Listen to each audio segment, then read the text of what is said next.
Le gouvernement malien ne veut plus de la MINUSMA, je pense qu'elle sera obligée de s'en aller. Maintenant, quel va être le délai? Parce que vous savez qu'il y a toute une logistique, il y a 15 000 hommes, et répartis un peu partout à travers le Mali, comment les regrouper, comment les faire partir, ainsi de suite. Ça va prendre du temps, mais le Mali demande quand même que la MINUSMA s'en aille.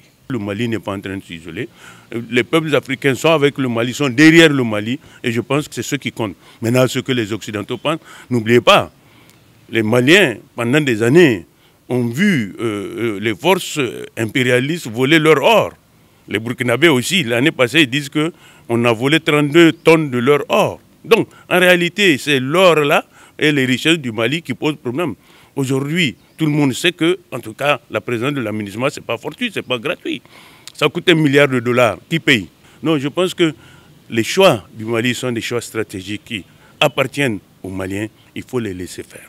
C'est des gens, vous avez vu, même au niveau des Nations Unies, en tout cas, on sent que c'est des gens qui sont très organisés, ils sont à cheval sur la souveraineté de leur pays. Je pense qu'il faut les respecter. En tout cas, les Maliens, avec le temps, ils sont capables aujourd'hui de contrôler l'intégralité de leur territoire. Et aujourd'hui, vous voyez que les terroristes ne sont plus en mesure d'organiser de grandes opérations contre l'armée malienne compte tenu des moyens de surveillance que les Maliens ont, compte tenu de la montée en puissance de leur armée. Donc moi je me dis que franchement il faut tirer chapeau à ces Maliens-là et je pense que les peuples africains doivent continuer à soutenir les autorités de la transition du Mali parce que ce sont des autorités au moins qui savent là où elles conduisent, contrairement à certains. Regardez, nous avons fait venir l'OTAN ici, peut-être que nous serons bientôt membres de l'OTAN, mais il est clair qu'avec la présence de l'OTAN, la situation sécuritaire ne s'est pas améliorée au Niger. Alors que par contre, vous voyez au Burkina, ils ont perdu 40% de leur territoire. Aujourd'hui, ils sont en train de récupérer. Les Maliens, à un moment, les terroristes lançaient des offensives où des centaines de soldats étaient plus ou moins tués. Mais aujourd'hui, ces opérations terroristes-là sont quasiment impossibles sur l'ensemble du territoire malien.